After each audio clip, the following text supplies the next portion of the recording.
All right, I'm going to call the Springfield City Council work session to order with roll call.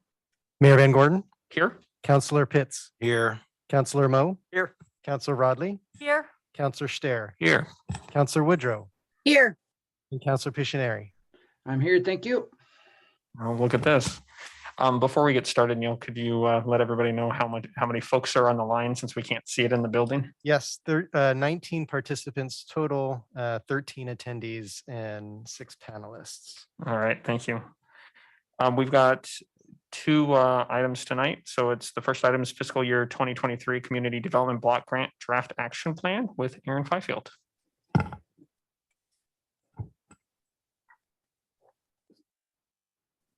Thank you, Mayor, Council. I'm here tonight with the draft one-year action plan for fiscal year 2023 Community Development Block Grant or CDBG funds. I'm here just for discussion and sort of to get your input on what you would like to see. As you know, the city receives an annual allocation of federal CDBG funds to address community needs, primarily those of low and moderate income residents in Springfield. So this is a draft plan that will be published for public comment. Council's Community Development Advisory Committee is the designated body to hold a public hearing on this draft plan, and then they will make a funding recommendation to council that will come back for your review in April with a final decision in May. What's included in your packet is a draft that follows a process that we've used the last few years, which is to estimate the entitlement award we're going to receive, anticipate funds that will come forward from past projects that have not moved forward, and fully fund existing programs that you have supported, such like the home repair program for low-income homeowners, helping human services through the Lane County Human Services Commission contribution, and then as well as funding staff grant administration costs. The remaining funds are proposed to be put forward in a request for proposals, which kind of goes out to the broader community for local agencies to put forward a proposal that then gets reviewed by the CDAC and again, decision made by council. So that's what's in your packet. I'd like to make two highlights that kind of differ from previous years. One is the $641,000 that is sort of putting forward, proposed to be put forward this year again for affordable housing. This was 2 years ago, an award that you had made to help Cornerstone Community Housing purchase the former school district administrative building to ultimately build new affordable housing at that site. The school district eventually sold that property to a different organization. And so Cornerstone isn't moving forward with that project, but there's a letter in your packet explaining their committed interest to building affordable housing in Springfield.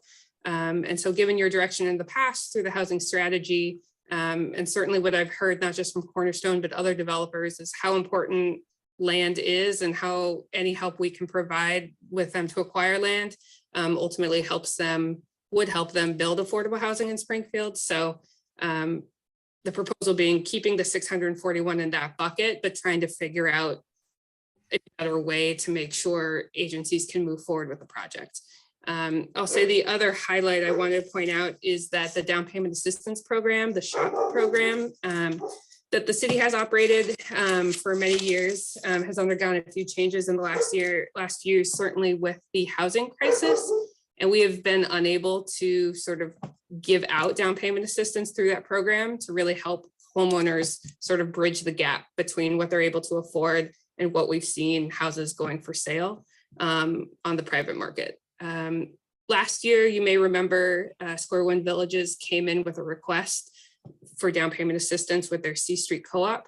And that's an innovative model to still help homeowners that are low income purchase a place in Springfield, but we're not seeing it through our program. So you do not see funding allocated toward that strategy through the draft, but certainly available to come in through the RFP, just like it has in the past. So I I think I'll leave it there. I'm open to all sorts of questions and Leonard? Yeah, thanks, Aaron. So this property on Mill Street, were we outbid by the other property, or I mean by the other buyer? that was my understanding, is that the school district went with a higher bid than what Cornerstone put forward. Okay, The city did not. so I know that we've been the city's been pretty aggressive in land banking over the last few years. Is the land that we've got just improperly zoned for affordable housing? Do we? I don't know if I'm asking the right person. No, it's a great question. The city has wanted to be aggressive in land banking in the last few years, but we have not, we've not been able to put forward our own sort of project or our own program for that development. It's sort of trying to figure out how to help developers, but we do not have land really for developers as they're stating that it's needed in like the right zoning and the right size. Thank you. Yeah. Corey? So my question is there's two questions.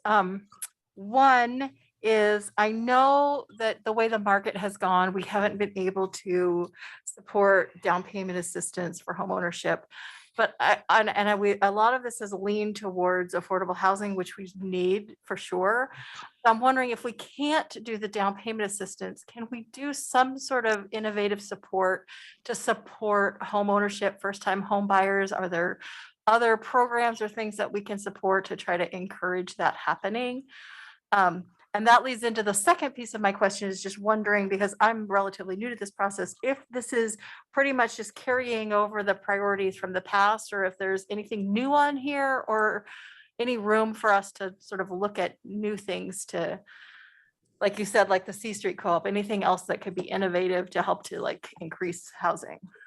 Yeah, great questions. I would say that is where we rely really on the RFP process, because ultimately, I don't know that we have the capacity to create a new program ourselves here at the city, or even are the ones to best know it, but are open to helping someone else fund that program through the RFP process, and which is where the C Street Co-op project came through.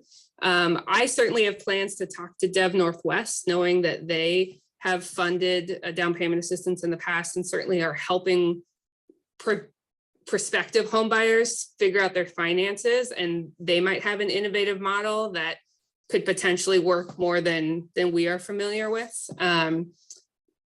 You know, if you look at the sort of that last line in the budget, or the is it an appendix or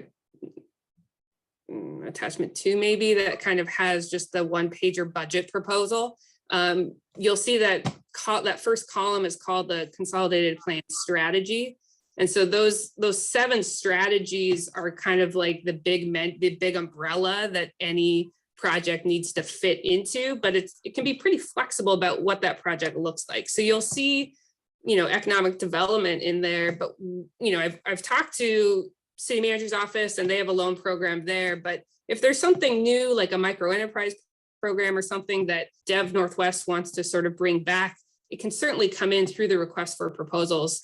So maybe to your point, it's more about outreach in educating the community or our partners about the kind of innovation that we would be able to fund, so long as we're helping, you know, low income residents in our community. And if the federal funds are a good match, then maybe we can encourage them to submit a proposal.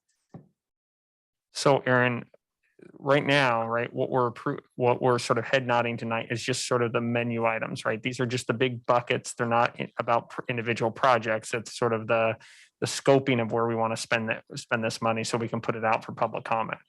Is that right? More or less, I would say the home repair program is a specific project. But yes, this is what we want the public to comment on. And with that in mind, given this, we're going to put forward an RFP that says we have about $260,000 available for next year, given your support for the other items. Like this can certainly change depending on what comes in through the RFP and any other thing we learn through public comment or the public hearing. And that'll come back to you, first the CDAC and then you all to sort of make that decision based on what we've learned. You're certainly able to change this then, but is this what you want to put forward for the public to comment on? Right. And then it's the RFP where we have sort of the specific projects that we're looking at and evaluating. Right, the ones we don't know about yet, exactly. Yep. Corey. Yeah, I guess my follow-up on that is that in the column for whatever that's called, whatever we call it, the down payment assistance, we have it at 0. So that's where I'm wondering, do we need to move some things around and make sure that we're holding some space for that? Or is that money then that we might have last year or a year before put in that column, is that going into the RFP process? I would say, yeah, last year we put forward 0 in that column for the draft. Through the RFP, we got a request for about $60,000, and then the final allocation had 63,000 in that bucket. I would say 2 years ago, this we put $11,000 up forward, like to say in the city's program, we're going to put $11,000 in there, and we have not spent that in the last year and a half. There hasn't been a project that's been successful in order to help someone buy a house in that sense. So I'm kind of reluctant to offer that again when we still have those funds to say, but if someone comes in with a project, perhaps we could fund down payment assistance that way. Joe. Thank you. The list looks fine to me, generally speaking, but I've got my interest is piqued when it comes to, we have nothing. You just kind of allude to that's under number 7. The city may receive a request for a project towards this strategy through RFP, which is the make strategic improvements to improve low-income neighborhoods. I apologize, the one right above it. It's the promote economic development and employment opportunities through the creation of jobs and business development. And I don't see really any other spending in that category or in that strategy.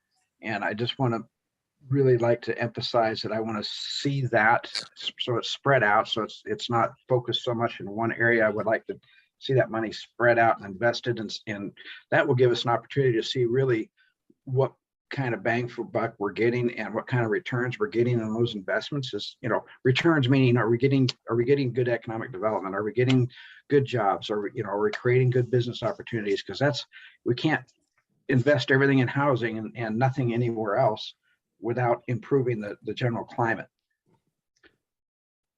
And so again, like I said, I basically agree with the list and how it's allocated, but I definitely want to make sure we have something there. So should the city receive a request through CETA for a project. I don't want to turn around and say, I'm sorry, we're too late, we don't have anything. Yeah, I'll talk to city manager's office about more about that program. And my understanding in the past was like, oh, that program works and is successful if there's a different kind of need for economic development. But I'll see if that if there's room to combine what this program requires with what the need is or what we anticipate the need will be. Right. Well, I mean, it's either a valid strategy or not. And if it's not, then let's take it out of there. But if it's valid strategy, we can make it work. Then let's go forward with it, because I don't think we've used that before. It's been a while. It's been a few years. Yeah.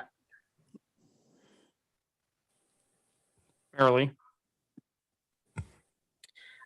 Yeah, I think I just wanted to remember and remind that this particular list isn't cast in concrete.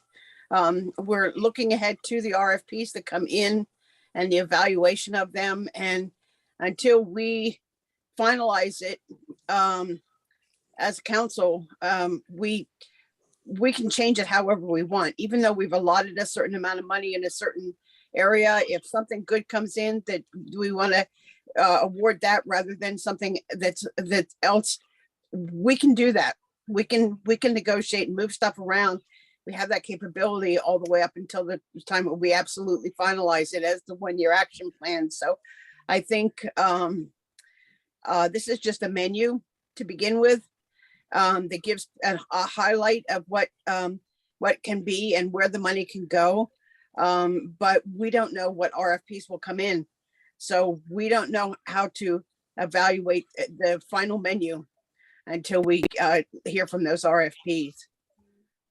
So Aaron, if on the very top, we have funds made available through RFP 259,000-ish. When we get RFPs, the people responding can take that 259,000 and sort of allocate it to any one of these strategies that they want, right? Is that the idea?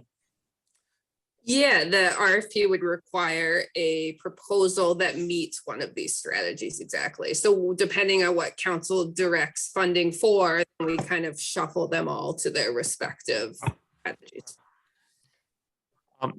And before we go on, AJ, if I know you're keeping notes about stuff that we've got to go and look at, this screen right here is off-centered so we may just have to tweak it a little bit. I couldn't see anybody's hand come up. Oh, Leonard. Counselor. No, you go ahead, Okay. Nate. All right. Well, I agree with Counselor Pictionary about smoothing out the amounts that are being allocated to each one of these items. The only one, well, let me ask, are there criteria for people qualifying for the down payment assistance? Yes. What, would it be a certain income level or what? Yeah, it's no more than 80% area median income. And then we actually rely on the lender they're working with to determine what they qualify for with escrow. And so then it's the lender that comes to us to say, this person would qualify for this much house. This is what they applied for. They have this gap. We would need $5,000 in order to sort of meet that gap. And it's a loan that gets on the home. I would say in the last few years, though, with housing prices, $7,000 hasn't been enough to cover the gap. Yeah. These all seem like worthy goals. It's probably going to sound kind of strange coming from me, but I would say that number 6, promote employment opportunities, is probably the least urgent of them. I mean, the job market is booming right now. I mean, I think just about anybody who wants to get a job in Springfield can have one. So I would definitely prioritize all of them except for number 6. Steve. We'd given $631,000 to Cornerstone, which apparently they got outbid. And they're asking in their letter here that we reserve a portion of this money available through 2022 for the specific purpose of land acquisition. How do we do that? Can we do that? So we need to figure out. So yeah, that's what, so in the draft put forward, that 641 that Cornerstone's asking about, or 631 plus staff costs, is in strategy 1. And so it's not included in the RFP. I think that was a problem in the past, is that when the RFP was open for 6 weeks, we were essentially saying, please fit finding lands that you need for development into the 6-week period so we can evaluate it through the RFP. But really, that's not how the market works. And so is there a way to hold the 641 for what council has indicated is important in terms of acquiring land for future development?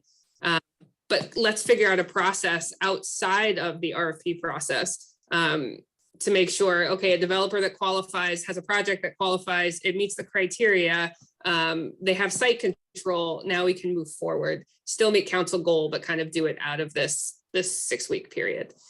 So that is what that's referring to, is to keep it for that purpose. Oh, we can do it. Yes. Merrily. Just to throw a thought out there, in the HSC today, and Corey was there too. One of the conversations that came up that pointed out was the nonprofits in the job market and the being able to retain employees because of the difficulty they have with providing insurance and paid off days and all that kind of stuff. So it was a conversation that came up with anybody that has any great ideas. They're going to pursue possibilities, but the job market may be great, but in some of those instances, especially with the nonprofits, the difficulty in being able to retain employees, especially ones who are skilled or have experience. It's really tough. It always has been in that field. It's even more so now. I don't know if anything in this kind of money can be set aside, or if somebody comes up with a brilliant idea between the county commissioners and the state or whatever. But it's a thought to throw out there to keep your mind thinking about that, because it's the social service nonprofits are vital to the community in my opinion. And if there's a way to keep the expertise, the experience, the passionate people that are working for them, maybe there's an idea out there that can help out. Not that may not be an answer, but there may be ideas out there that can help out. So just a thought in regards to, it's a great job market, but in some areas it's kind of iffy. Joe.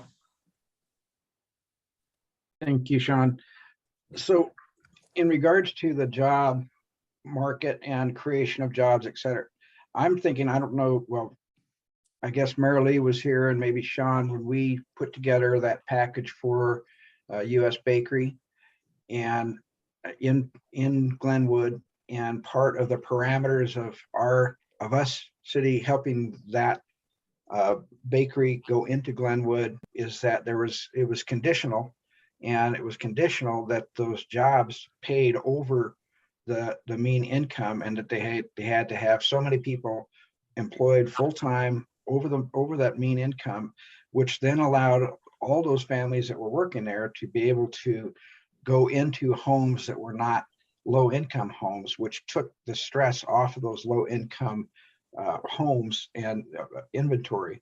So I just don't want to be bottled into getting so focused on the low income housing when we have to make sure that all our price points have got some availability. Otherwise, it's just a choke point, and we're not going to get any footing. So I just wanted to make sure it's balanced in that sense. I don't want to take away from people, but you have to give those opportunities for the higher price points so we can create a vacuum where other people can move into lower income homes. Otherwise, we're just going to continue down this road of subsidized housing, and we create our own biggest problem. Okay, so I'm looking around and did you have something else? Oh, never mind, Joe. Hands down. I think you're good, Aaron, to sort of put this out. There's a lot of good commentary when we get the public feedback about what we might change, how we might change it, and what to consider. And I do hear some emphasis, like a lot of emphasis on trying to make sure that we've got that $250,000 or 200 is some of that shows up in an economic development project, which we haven't seen in a while. Okay, yeah, and I'll certainly reach out to be it the chamber or, like I said, city mayor's office, or just whoever the partners are, to say, these are the parameters. Would that be of assistance for, like you said, this kind of loan guaranteeing sort of this kind of income for this population? So yeah, I'll bring that information. Great, thank you. All right, thank you all.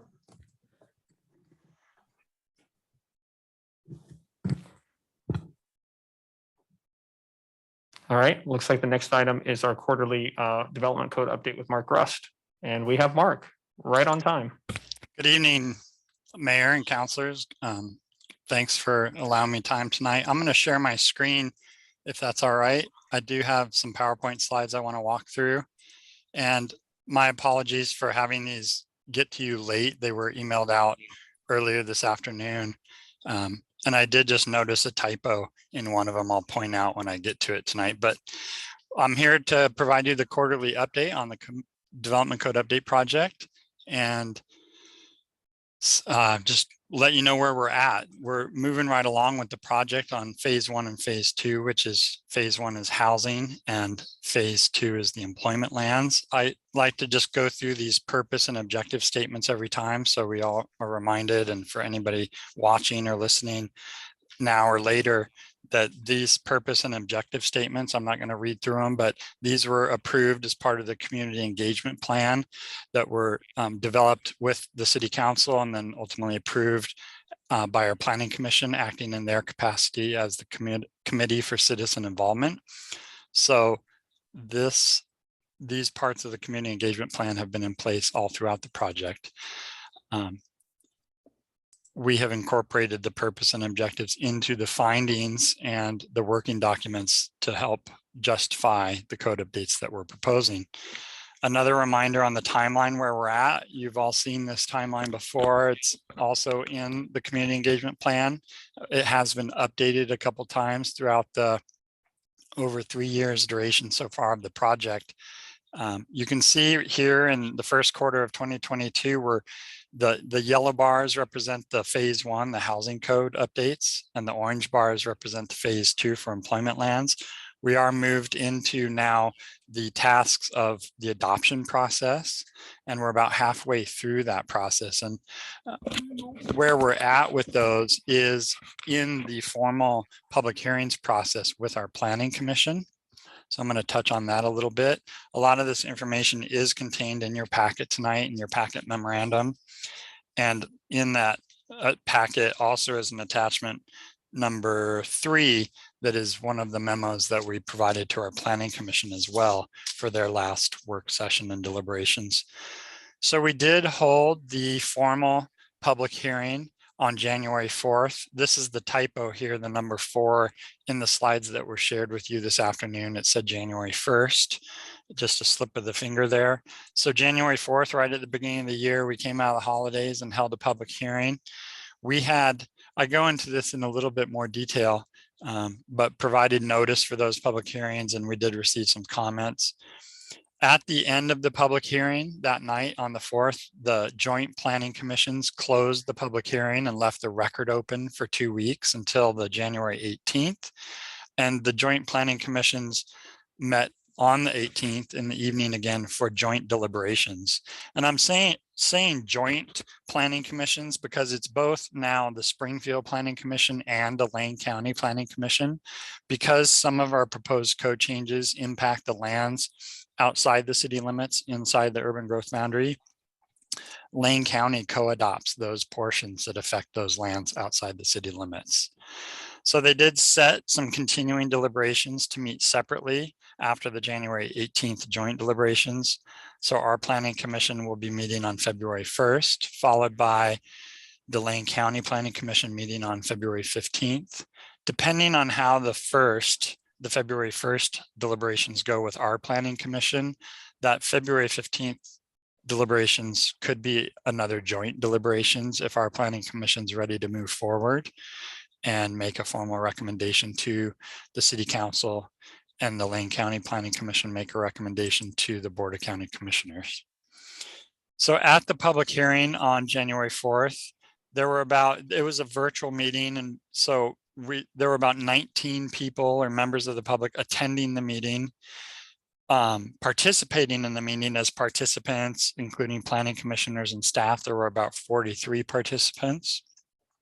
We had mailed out about 1,400 notices directly to property owners, in addition to publishing the notice of the public hearing in the Register Guard, and emailed notice to our interested parties list, which contains about 400 people, and also updated and provided information on the project webpage.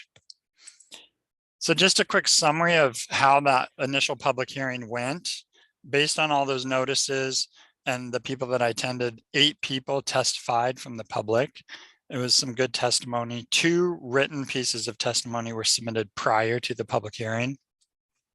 And leading up to the public hearing, based on all the notices we sent out, about 25 people reached out. Mostly I fielded phone calls. Some of those were emails that we talked directly with people about what the proposal entailed. I will just mention here, a lot of that mailed notice was as a result of what's referred to as a Measure 56 notice. That's an old piece of legislation, not too old, but it's been around for probably a decade or longer, where the state requires us to mail notice anytime we propose a change that might impact the value of somebody's property negatively. or limiting the use of people's property. And I can get into a little bit more detail about what all, there was one change that triggered that Measure 56 notice to a limited number of properties, those 1,400 properties that we mailed notice to. We did not mail a citywide notice to every single property in the city. We relied on the published notice and notice on the webpage and those sorts of things to notify the broad community. So some of the topics that were talked about at the hearing and that were discussed in deliberations subsequently revolved mainly around the housing issues.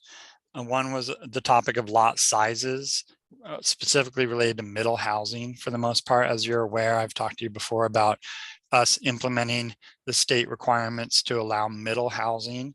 As a reminder, middle housing is duplexes, triplexes, fourplexes, townhomes, and cottage clusters.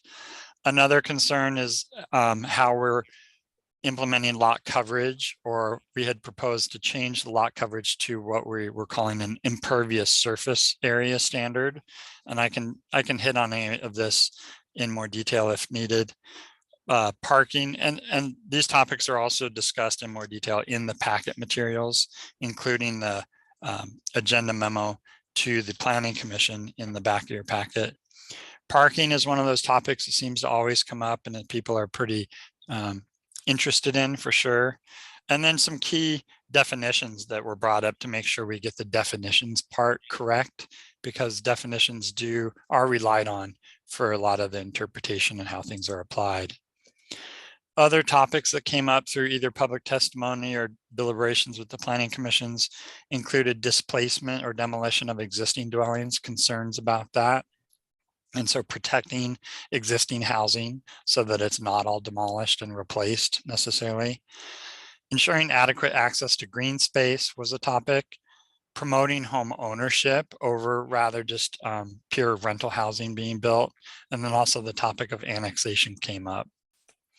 So just to touch on a few of these topics in a little bit more detail, on the annexation issue and related to kind of what I talked about in terms of what triggered the Measure 56 notice, because this was a joint meeting with Lane County Planning Commission and Springfield Planning Commission, the difference between what applies inside the city limits versus outside the city limits inside the urban growth boundary was a topic.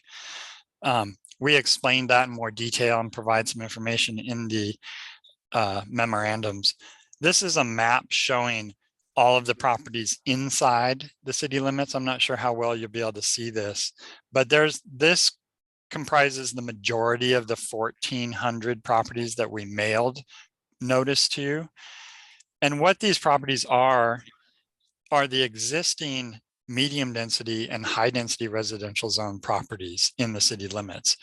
There's another map here in a second that contains 50 more properties that are outside the city limits inside the urban growth boundary.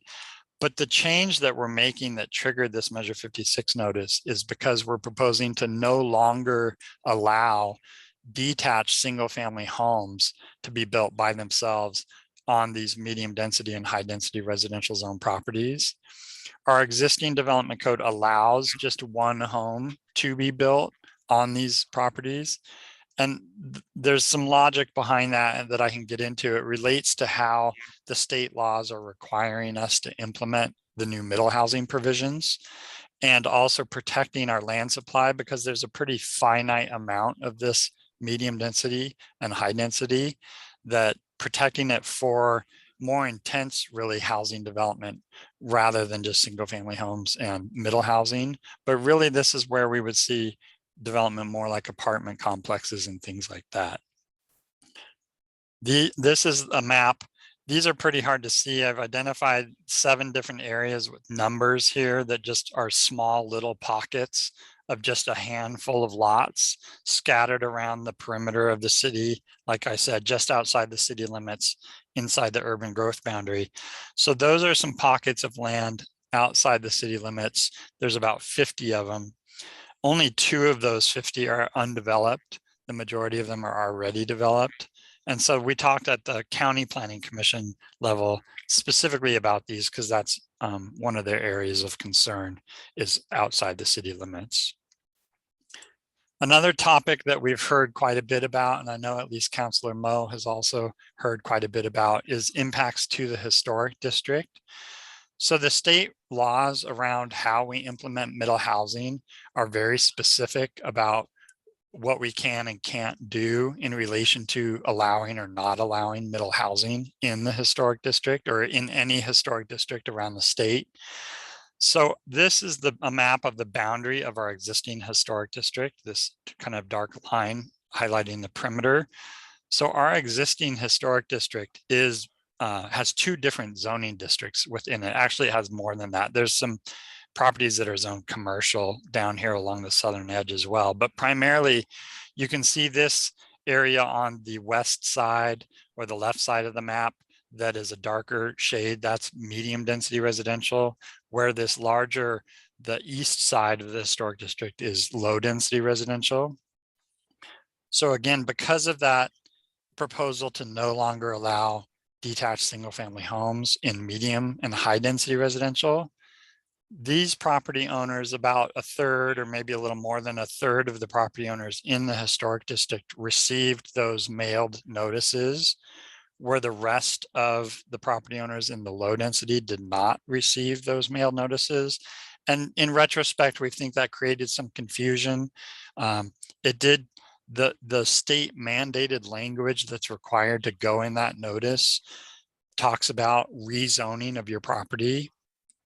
And within the context of this required notice, the state considers rezoning as anything where we're changing the proposed use is allowed. So because we're proposing to no longer allow detached single family, there was some confusion that we're proposing to rezone and upzone or make it high density residential. So I did go through a list of things talking about what the change, what impacts the changes will have on the historic district and what changes it won't. We did, as a result of some of the feedback we got and interest we had around the historic district, created a new fact sheet specific to the historic district that went up on the project webpage. I provided that to the interested parties email list as well as our historic commission.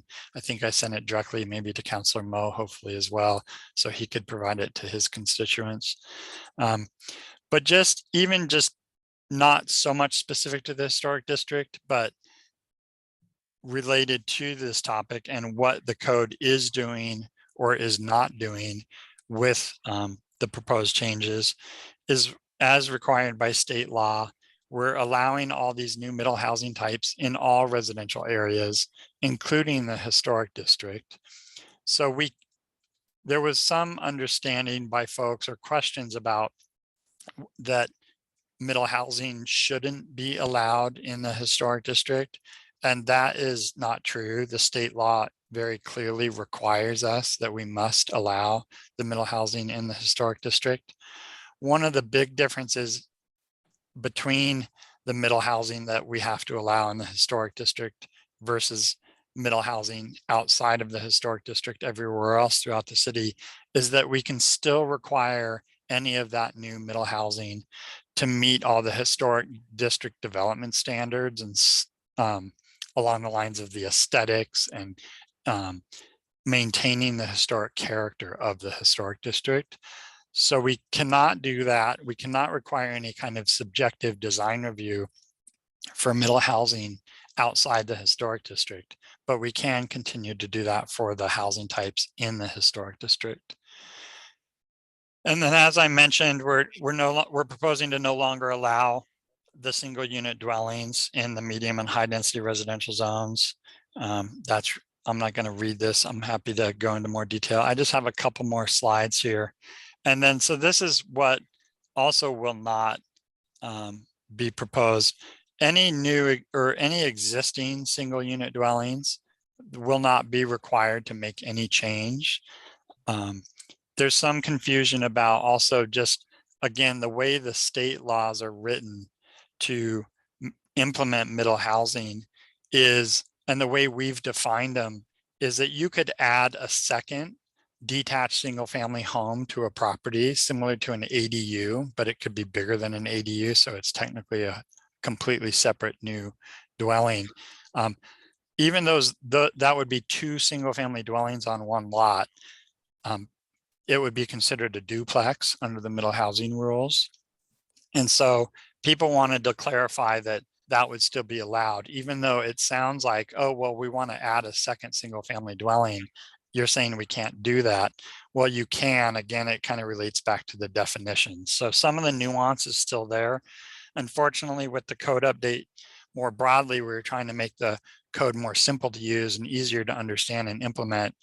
We didn't envision all this middle housing new regulations at the outset of the project. So some of that intent or the objectives of the bigger project have been a little more complicated to reach due to now having to implement all this new middle housing. But there were some fears out there. I was aware of some social media posts by folks in the historic district that were worried that we were abolishing the historic district or that we were going to upzone it or get rid of our historic commission. None of those things are true or accurate. So we just wanted to make sure we were conveying accurate and complete information. So with that, I'm happy to go into detail, any more detail about any of this stuff and answer questions or provide more information. Great. Thank you very much for that and for sharing what the concerns were. I just wanted to drill down a little bit into the parking. I'm curious as to, because I've had people talk to me about different parking concerns. So I'm curious whether it is, and it might be a mix, whether it's primarily like off-street parking or on-street parking, or if it's depending on the neighborhood, if people are having different sorts of parking concerns. Yeah, great question. Thank you, Councilor Rodley. I will refer you to the community survey results in the packet tonight. There's a public engagement report. And at the last work session, when I was in front of you on November 8th, joint with our planning commission, I provided some summary results or high-level results of the public survey that we conducted as part of the outreach. So the public outreach report includes all of the public outreach that we've conducted, but starting on page 11 of 22 of the packet, which is page 6 of that public outreach report. Those are the public survey outreach results. And so I would just encourage you to look at those. One of the questions is specific to parking. And I would categorize the results as, for the most part, supporting middle housing and allowing more middle housing to happen and those sorts of things. However, the one area, if you look at the results, you'll see parking is where the community survey results supported requiring the most parking possible under state law, which really isn't that much. It's 1 space per dwelling unit for all the middle housing types.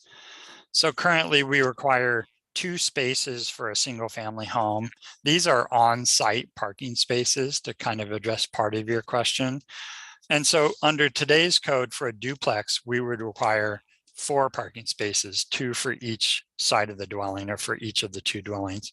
Under the state law, we will only be able to require 1 parking space per unit for a duplex or triplex or fourplex. So I would say, based on the community survey results, it's really not broken down by neighborhood, but for the most part, I would say that those survey results supported, again, requiring the most parking. We did get one of the 8 people testifying at the public hearing requesting a reduction of the parking. So that's a conversation that the Planning Commission was having. They were asking for a reduction of down to a half a space per unit. So it's again, it's one of those topics that gets a little interesting, but there is more information also in the memo to the Planning Commission for their January 18th deliberations that talk about the parking. We're actually, staff recommendation going forward with the Planning Commission at this point is to keep the 1 space per dwelling unit is the maximum we can require by state law. And there's some reasoning behind that, but I hope that answers your question for the most part. I'm happy to elaborate. Joe. Thank you. Mark, I got a couple questions. If you could help me out, I'd appreciate it. And I'll just go ahead and go and drill right down on the, seems how you got parking right there in front of you.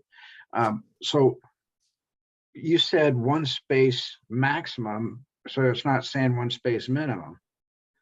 So again, so what I'm thinking is that if we have a duplex and you say, okay, one car space for this side, one car space for this side.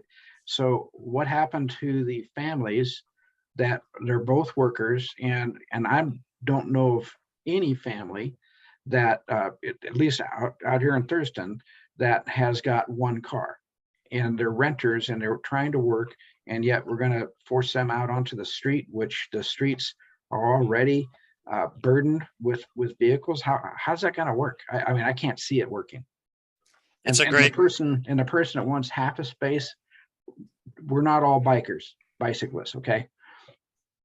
yeah, and it's a great comment and question, Counselor Pishner. I appreciate that. And I know it's one of these topics that's definitely people have thoughts about. And I'm not necessarily saying I agree with it for sure. And I want to clarify that the maximum is the maximum we can require to be built.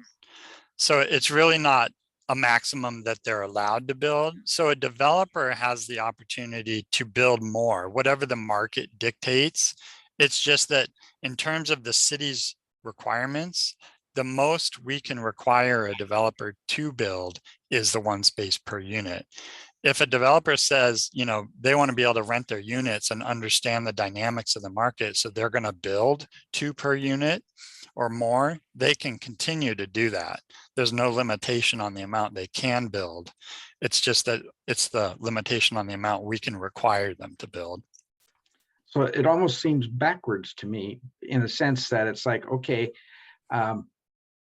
you're going to build a duplex and we're not going to tell you how many you can, as far as you can make more than one space per car. But because it's a maximum, we're not saying if you want to build, you only put in half a space per residence, and that's okay too. I'm not sure where the requirement is. Are we telling them you can, you know, obviously you said we can build more than one space per unit, but then are we telling them that they can also do half a space per unit? Where's the regulation? So no, we can require them to have at least one space per unit. So if they wanted to only build a half a space per unit, our regulations would not allow that. Now, there's a caveat to that, and that is, so as approved, you'll recall a couple of years ago, I think 3 or 4 years ago now, we approved a bunch of updates to implement the TSP, the Transportation System Plan. One of the big pieces of that was related to parking. So we did adopt, or the council did ultimately adopt, some on-street parking credit. And this gets back to a little bit of Councilor Rodley's question about on-site versus off-site and on-street parking. So there are some allowed reductions to the on-site parking requirements. The way it boils down is that they don't really come into play unless you're over 4 units, because it's a maximum of 20% credit. So if, for instance, if somebody were to build 5 units on a property, like under the cottage cluster standards, and they only wanted to build 4 on-site parking spaces for those 5 cottages, because they had frontage on their street for 1 on-street parking, they would be allowed to do that. But other than those on-street parking credits, which really don't apply to duplexes, triplexes, or fourplexes, they have to at least build, the way our regulations work, it is a minimum. They have to at least build the 1 space per unit per our regulations. Okay, I agree with that. I just wanted to make sure I didn't get angry about something I needed to. So it does draw another concern too, is because I think what happens, some renters that are crunched for space believe they own the parking on the street, literally, and they place objects on the street to prevent others from parking on the street. And I'm not even sure if I'd like to know if someone could research and find out if there's any codification that doesn't allow placing objects in the street. So we're going to be pushing more people on the street, and that's going to be causing more and more of that.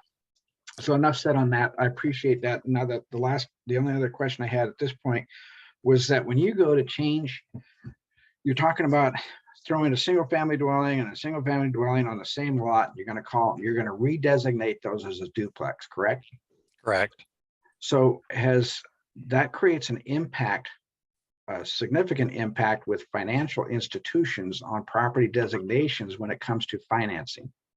There's completely different finance structures in place for a duplex property versus a single family property.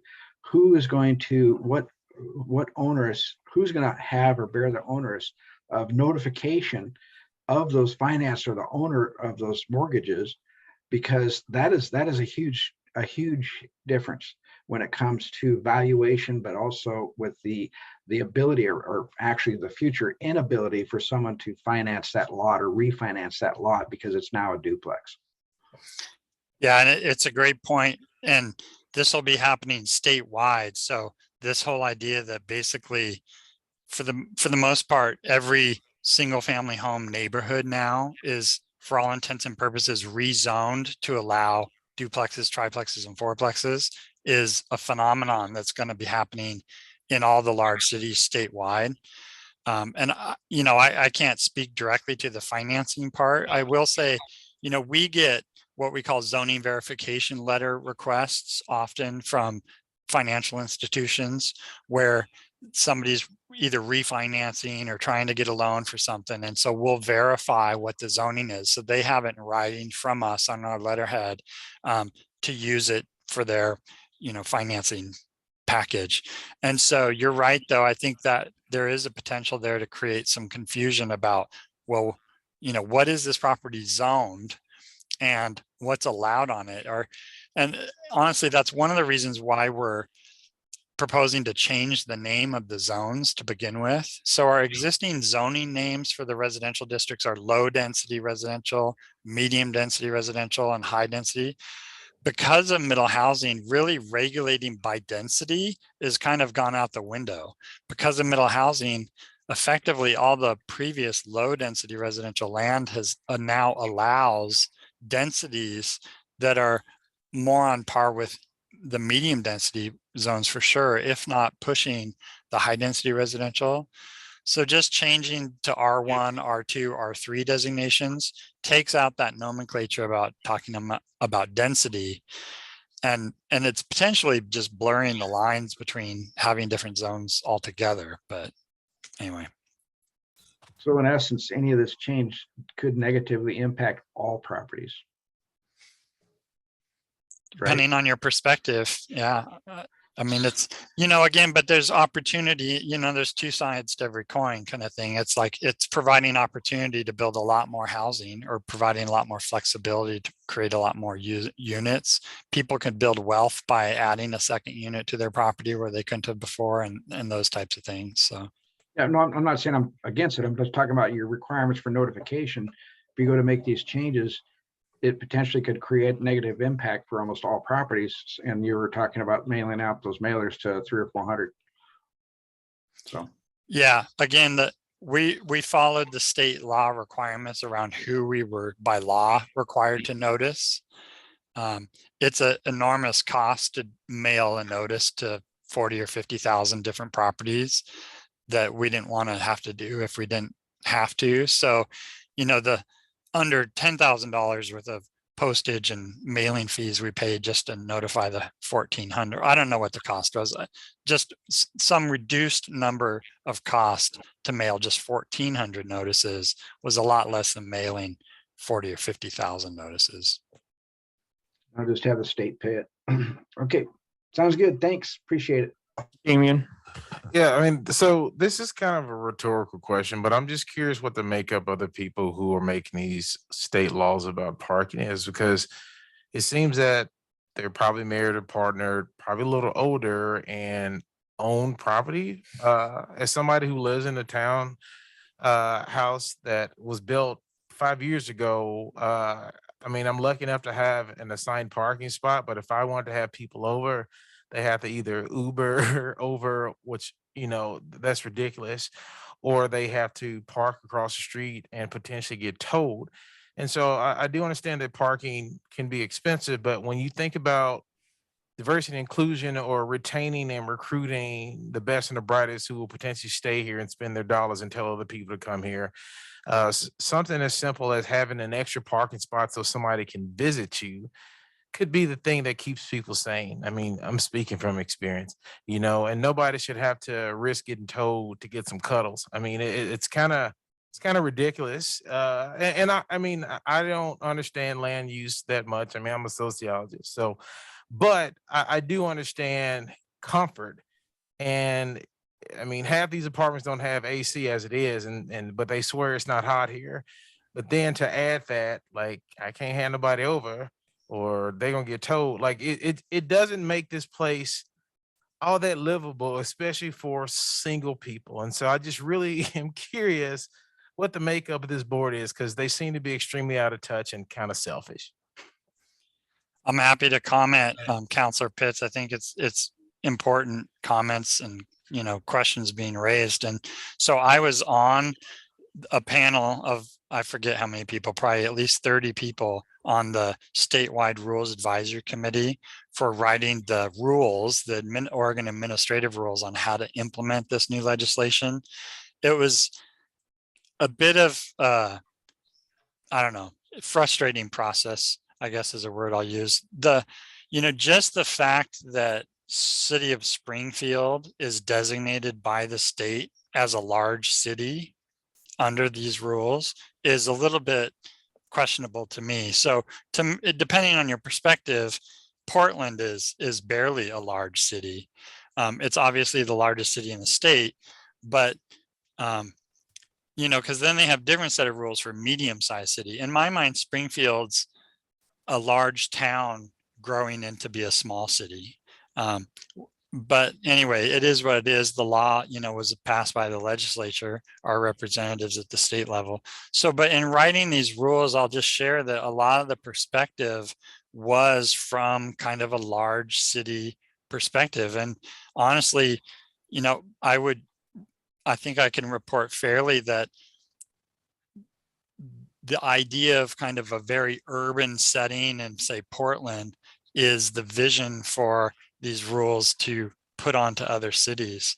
So people are using like public transportation or Ubers or not owning cars. And I mean, I think the idea is to kind of mandate those kind of standards. A lot of it you'll hear too that, what's more important, to provide space to house people or space to house cars. And so, it can be a little difficult to argue with that kind of a sentiment or argument, but I think what I hear some in your comments is there's a balance and there's a breaking point. And hopefully, again, similar to what I commented on in response to Commissioner or Councilor Piscinary's remarks, is the market will dictate in some respects. I mean, there will be developers that recognize that people do want multiple parking spaces. And so hopefully we'll continue to develop and provide that. But I don't know how that'll ultimately play out. Thank you. Steve. What I see is what I call a greenhouse effect. What they're trying to do is encourage less auto use by finding other modes of transportation in the long range. So it'll become a lifestyle as we go on. And so that's the intent of the laws. Yeah, I mean, I think that makes sense. But, I think since I've been here, a lot of the research for anything that we're trying to figure out is on big cities. One thing that big cities have is more than 3 Black people. So I'm just kidding. No, I'm not kidding.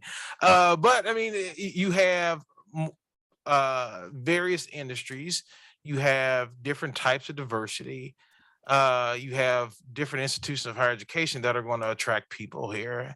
And much as I love Springfield, these things just don't exist. And so it'd be nice if, these various boards and commissions stop looking at these large cities, because we'll never compare. And if you look at the demographics, that's a reason why. So yeah, I mean, I get it, but And for example, I just looked at Portland. Portland is now the 25th largest city in the United States. And so that's a big city.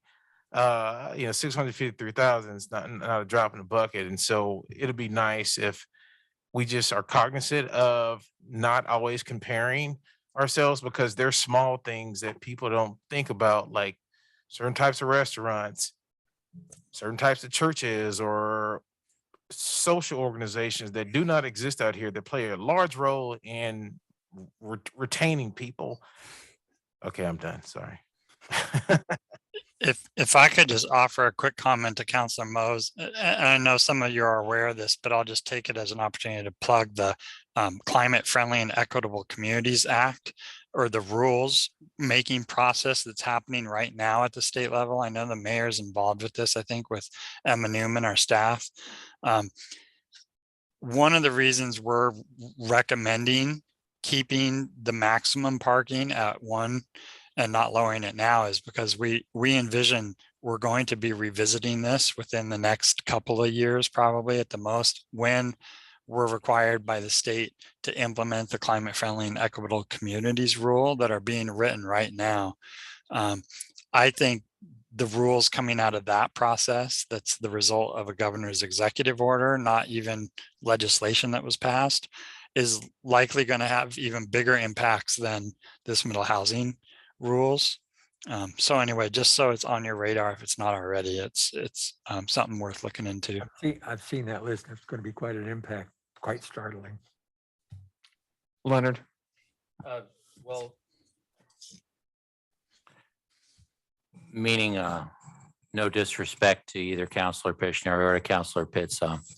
I think I'm on the wrong side based on what I'm hearing on the parking issue, but I'm an old guy now, but I remember that young people are very resourceful when it comes to getting their cuddles. And so I think they're always going to be able to find a way. But I would also like to ask about the middle density and high density housing. There's obviously no more restrictions on middle housing in MDR and HDR zoning. Is that right? Well, it's a little bit complicated, but I'll try and explain it briefly if I can. So the new middle housing rules are required by the state to be applied anywhere we allow detached single family homes to be built. So this is the reason why we're actually proposing to no longer allow detached single family homes in the MDR and HDR, is that so we don't have to apply or allow middle housing on our MDR and HDR zoned property. But when I say that, it's confusing, but so we are proposing to allow all the middle housing types on the MDR and HDR. It's just that by not allowing the detached single family homes, we don't have to allow those in compliance with the state rules around it. And the one rule that's a catch and why we're doing it is because if we continued to allow the single family homes in MDR and HDR, and we had to allow the middle housing, we could not require it to meet the minimum density standards of those two zones. And again, so because we have a finite supply of MDR and HDR, and that's where we're hoping to get more housing units, if we're allowing that limited supply to be used up and not meet the minimum density, then we're not fully realizing the potential of those limited lands in terms of the number of housing units we could get.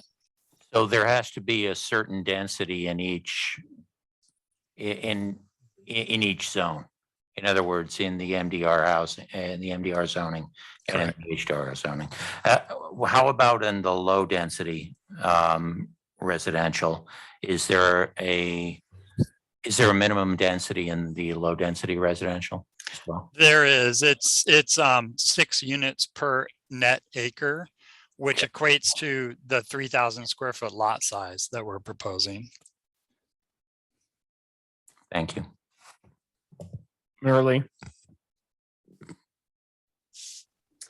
We got to talking about parking. We're talking about not using cars. I'll go back to my age-old question, and that is, in what or how does someone who's disabled get maybe exclusionary? Do they get compensation to accommodate? Don't mean compensation, accommodation in these rules. I had conversations in the past with Representative Lively when he was talking about trying to get more people to use the bus. And well, how are you going to get somebody who's disabled, who can't walk far, from their house to the bus stop?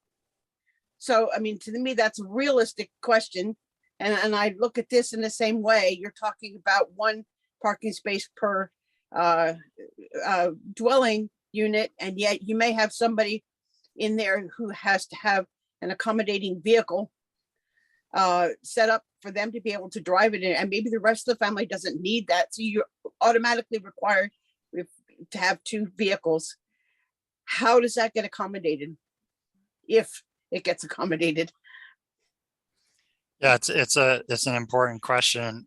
I think I'm unfortunately not going to have a great answer, because I think it's an area that's been overlooked in these rules for sure. And I know we've worked with AARP. They've actually provided some funding to do some of the work we've leading up to this project. They advocate for that, and probably one of the areas that I know they're working on that concern could be addressed more specifically is actually in the building code requirements, because currently my understanding of the building code isn't as great as our building official, but really the building code doesn't require, say, ADA accommodations in terms of parking or ingress, egress, even into dwellings, until you get into like basically apartment buildings. So again, it's really at kind of the market demand standpoint, but I think part of your point is too, even considering proximity to frequent transit and things like that. I mean, are there ADA accessible sidewalk routes and ramps and things between housing and frequent transit? But yeah, parking definitely is, again, I've said this multiple times in front of the council here and throughout the public hearings process. Parking is definitely one of those issues that's a tough one. And unfortunately, we're being mandated by state to deal with it in a way that doesn't sit well for a lot of people. But then again, on the same hand, you have people advocating for even less. So. Yeah, I hear you. Like I said, I've had this conversation for the last 10 years. Same conversation. Nobody's paying any attention, but I have the same conversation. I mean, and it goes to what Council Fitz commented on too. You know, it doesn't make it for the size of the town that we live in. It, you know, we don't walk out and walk a quarter of a block to a transit stop. You know, the closest one might be a mile or a mile and a half or 2 miles away. And what do we do for people in that kind of a situation? So, and as often as I've asked the question, nobody has been able to answer it. So don't feel bad. Thanks. So I guess the question that I had, so in MDR and HDR, single family detached homes wouldn't be allowed. If you had a scenario, I thought under state law you could subdivide. If I put an ADU on a piece of land, I could subdivide it and make 2 single family homes. So would we see that scenario on MDR? The short answer is yes, you could have that scenario. A lot of it's going to depend on the size of the property. One of the members of the public, of the 8 people that testified, is a similar scenario to what you're asking about. He's concerned with his MDR property that has a single home on it and how he would become non-conforming or how he could redevelop. But again, as soon as you were to even add a second dwelling on that property, you wouldn't even have to necessarily divide it, and you would be conforming again, because it would be a duplex then, even though they're 2 detached single family homes. Right. But, and as you're aware of, and part of what I think you're talking about is the other new state law that is also being implemented with this code update that we're required to by the state is now allowing land division of middle housing. This was not contemplated at the outset of House Bill 2001, the middle housing rules. It came 2 years later with a new piece of legislation. But so now any middle housing is the city has to allow to be divided each onto their own lots. So say you build, even a fourplex can be 4 little detached houses on a property, but then we have to allow that fourplex to be divided, each one onto their own lot, regardless of lot size, regardless of frontage on a road, regardless of density. So it's, Financial institutions will require that. Okay, so that's, I think, a good point. I guess in the comment I think I have for the council is, as the state legislature is continuing to pass housing rules at a very, very high clip. And I think we have to continue to be mindful of, asking Salem to make sure that they sort of stay at the right sort of level instead of trying to legislate at a very detailed level, and acknowledge that it takes time to implement these, because we're just barely keeping caught up, and then the next rule comes down. And I want to make sure that, we have enough space and time to sort of put these into place. Mark, I just interrupted you. I apologize. So I interrupted you too. You're fine. We knew we'd be I'm close. good. It will be clunky the first meeting. Mark, the only thing that I would ask when we see this again is just to bring us more details about parking. When I listen to the conversation around here, there's still a lot of questions about getting our head around the parking rules, and it just is acknowledging that land is a limited supply in the city, and how do we fit both infrastructure and homes and parks and everything, and cars and bikes and everything around it. So, did you have anything else, Mark, or did you have enough direction? yeah, I think that's great. It's provided all the information I need. And just as a quick segue in terms of when you will see this again, we are planning to bring another quarterly update to you in probably the early to mid-April. And very shortly after that, we also hope to be coming to you with a public hearing with the formal planning commission recommendations. So then the next work session in early April will probably be a brief introduction moving towards your public hearing. It's envisioned that will be a joint public hearing with the Board of County Commissioners, similar to how we've conducted a joint public hearing with the county at the planning commission level. So that's where we're headed and hope to get there. And we are under a deadline to move this stuff forward again by the state. I will definitely plan to bring some more detailed information about parking as we go forward for you. Okay, perfect. And before we adjourn for the evening, Mary Bridget, did we have to declare that we were property owners? That's right. We have the potential conflict of interest that you guys go around and declare, and you can do that now. Ooh, I'm glad we all remembered. Yes, thank you. Sorry about that. All right. So we'll go by, I'll start and then we'll go by ward number. So I have a potential conflict of interest because I'm a property owner in the city of Springfield. I have no conflicts of interest. I have a potential conflict of interest because I own property in the city of Springfield. I have a potential conflict of interest as a property owner in Springfield. Potential conflict of interest as I am a mortgage holder in the city of Springfield. I have a potential conflict of interest because I'm a property owner in Springfield. I have a potential conflict of interest because I have properties in Springfield. All right, great. That looks like the last item for the evening. So I am going to go ahead and adjourn us. And thank you, everybody. Have a good night. Good night.